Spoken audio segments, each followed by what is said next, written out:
कोई भी तवक्को करनी कि जी भगवंत मान ने ये कर देना सी, वो उसे लाइन ते ही है जो कुछ उन्हें करना सी। CRPF लिया के पंजाब च बिठा दी है घल्लूघारे तो पहला। पंजाब की किसानी ये वक्री गल है कि उत्तों हदायत आई होएगी भी इनू समेट लो, नहीं तो किसानों ने तो मोर्चा ला दिता सी मोहाली। पंजाब दे विच क्राइम किस हद तक वध गया है कि भाई ये अंदाज़ा ही नहीं लाया जा सकता कि कोई पंजाब का शहरी सेफ है। गुरु ग्रंथ साहब की बेअदबी दीयां घटनावां जिहड़ा एक मेन मुद्दा सी जिन्होंने आम आदमी पार्टी ने चुक्या, उन्होंने जिहड़ा विरोधी धिर दा नेता सी उस वेले हरपाल सिंह चीमा आम आदमी पार्टी का हुण मिनिस्टर है, उन्हें चुक्या है, वो तो हुण मैटर ही नहीं करते हैं। जिस पासे वाले नूं केजरीवाल धक रहा है, अल्टीमेटली 6 महीने जिहदा जलूस कढ़ के यही पंजाब के MLA केजरीवाल नूं कहणगे कि जनाब तुसीं आ जाओ एज ए चीफ मिनिस्टर, इहदा रिजाइन करवाओ।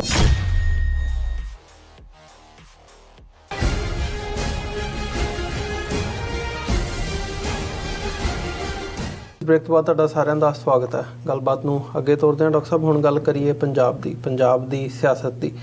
2 महीने तो उपर हो चुके आ भगवंत मान दी आम आदमी पार्टी दी सरकार नूं पंजाब दे विच आया ते जिहड़ी उन्हां दी कारगुजारी हैगी है, हालांकि मतलब चलो वैरी इनीशियल स्टेज है, कुछ आम तौर पर कहा जाता भी थोड़ा जिहा समा दिओ तां कि वह अपनी कारगुजारी दिखा सकण, पर जिन्ना क भी समा हुण तक बणिया धरने मुजाहरे भी होने शुरू हो गए ने अपणिਆਂ ਦੇ ਵਿੱਚੋਂ ਜਾਂ आम आदमी पार्टी ਦੇ ਵਿੱਚੋਂ ਜਾਂ ਜਿਹੜੇ ਉਹਨਾਂ ਦੇ ਸਿੰਪੈਥਾਈਜ਼ਰਸ ਸੀ ਉਹਨਾਂ ਦੇ ਵੱਲੋਂ ਵੀ ਸਵਾਲ ਚੁੱਕਣੇ ਸ਼ੁਰੂ ਹੋ ਗਏ ਆ ਜੀ ਕਿ ਆਹ ਵਾਅਦੇ ਕੀਤੇ ਸੀ ਤੁਸੀਂ, ਵਾਅਦਿਆਂ ਦਾ ਕੀ ਬਣ ਰਿਹਾ ਹੈ, ਕੋਈ ਇੰਪਲੀਮੈਂਟੇਸ਼ਨ ਦਿਖਾਓ ਉਹਨਾਂ ਦੀ।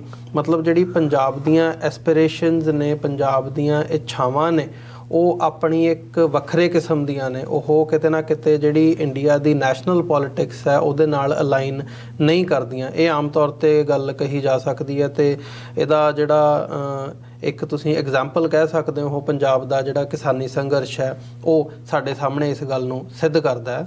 ਪਰ ਭਗਵੰਤ ਮਾਨ ਦੀ ਜਿਹੜੀ ਸਰਕਾਰ ਹੈਗੀ ਹੈ ਉਹ ਕਿਤੇ ਨਾ ਕਿਤੇ ਇਸ ਤੋਂ ਪਾਸੇ ਜਾਂਦਿਆਂ ਨਜ਼ਰ ਆ ਰਹੀ ਹੈ। ਖਾਸ ਤੌਰ 'ਤੇ ਜਿਹੜੀ ਹੁਣ ਭਗਵੰਤ ਮਾਨ ਦੀ ਆਮ ਆਦਮੀ ਪਾਰਟੀ ਦੇ ਮੁਖੀ ਦੇ ਤੌਰ ਦੇ ਉੱਤੇ ਅਮਿਤ ਸ਼ਾਹ ਦੇ ਨਾਲ ਜਿਹੜੀ ਮਿਲਣੀ ਹੈ ਅਤੇ ਜਿਹੜਾ ਤੁਸੀਂ ਵੀ ਜ਼ਿਕਰ ਕੀਤਾ ਵੀ 2000 ਜਿਹੜੇ ਮਿਲਟਰੀ ਪਰਸਨਲ ਨੇ ਉਹਨਾਂ ਨੇ ਭੇਜਣੇ ਨੇ ਘੱਲੂਘਾਰਾ ਹਫ਼ਤੇ ਨੂੰ ਮੁੱਖ ਰੱਖਦਿਆਂ ਹੋਇਆਂ। ਸੋ ਕਿਤੇ ਨਾ ਕਿਤੇ ਉਹੀ ਨਜ਼ਰ ਆ ਰਿਹਾ ਵੀ ਜਿਹੜਾ ਸਟੇਟ ਦਾ ਨੈਰੇਟਿਵ ਹੈ ਪੰਜਾਬ ਦੇ ਪ੍ਰਤੀ, ਸਿੱਖਾਂ ਦੇ ਪ੍ਰਤੀ, ਉਸੇ ਦਾ ਹਿੱਸਾ ਬਣਦੇ ਜਾਪ ਰਹੇ ਨੇ ਭਗਵੰਤ ਮਾਨ, ਜਾਂ ਇਹਨੂੰ ਕਿਸੇ ਹੋਰ ਨਜ਼ਰੀਏ ਨਾਲ ਦੇਖਿਆ ਜਾ ਸਕਦਾ?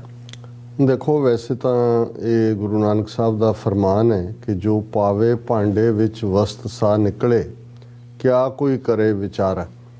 बहुत वार ये बाहरलियां नूं जदों इस किस्म का तौखला लग जाता है कि भी भांडे दे विच पता नहीं किन्नी क भारी चीज़ पई है, पर जो भांडे दे विच पिया निकलना तो उही है।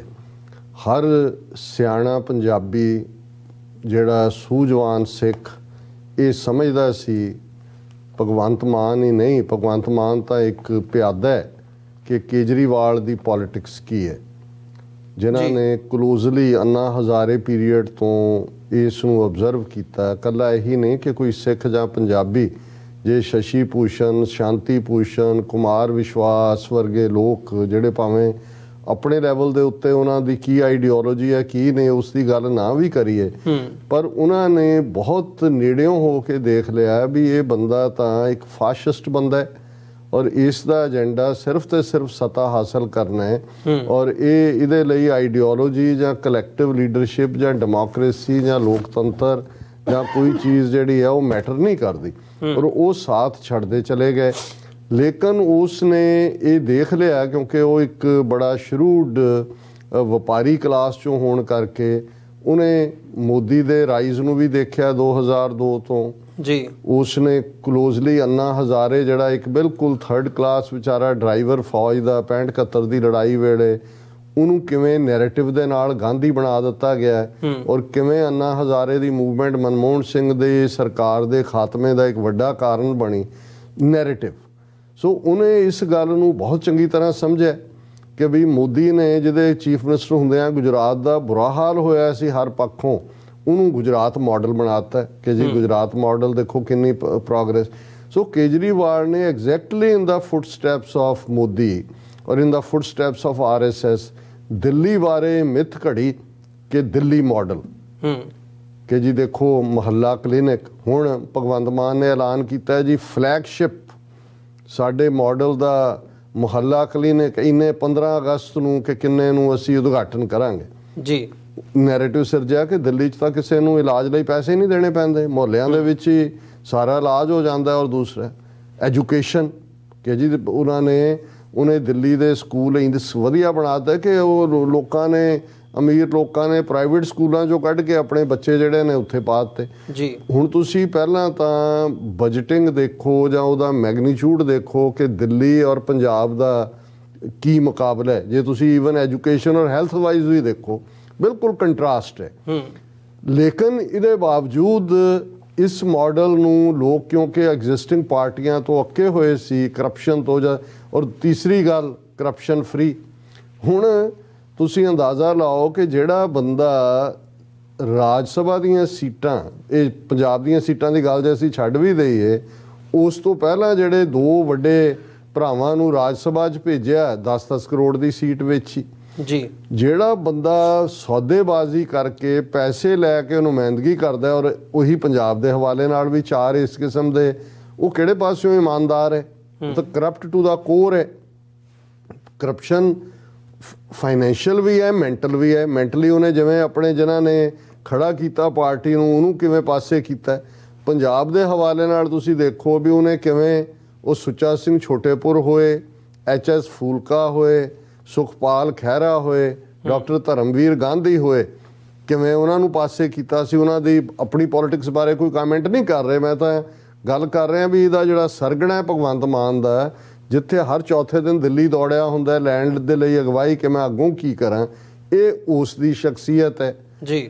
ਫਿਰ ਪੰਜਾਬ ਦੀਆਂ ਐਸਪੀਰੇਸ਼ਨਸ ਪੋਲੀਟੀਕਲ, ਜਿਸ ਪੰਜਾਬ 'ਚ 1.5 ਲੱਖ ਤੋਂ ਜ਼ਿਆਦਾ ਜਵਾਨੀ ਦਾ ਘਾਣ ਕੀਤਾ ਗਿਆ ਹੋਏ ਕਿ ਉਹ ਰਾਜਸੀ ਤੌਰ ਤੇ, ਸਿਆਸੀ ਤੌਰ ਦੇ ਉੱਤੇ ਗੁਲਾਮ ਨਹੀਂ ਰਹਿਣਾ ਚਾਹੁੰਦੇ, ਉਹ ਪੰਜਾਬ ਦੇ ਹੱਕਾਂ ਲਈ, ਪੰਜਾਬ ਦੇ ਪਾਣੀਆਂ ਲਈ, ਪੰਜਾਬ ਦੀ ਆਜ਼ਾਦੀ ਲਈ ਜੂਝੇ, ਉੱਥੇ ਕੇਜਰੀਵਾਲ ਆ ਕੇ ਪੰਜਾਬ 'ਚ ਸਭ ਨੂੰ ਤਿਰੰਗੇ 'ਚ ਲਪੇਟਣਾ ਚਾਹੇ, ਪਾਣੀਆਂ ਦੀ ਜਾਂ ਇਕਨੋਮਿਕਲ ਇਸ਼ੂ ਹੀ ਕੋਈ ਮਾਨੇ ਨਾ ਰੱਖੇ ਜੀ।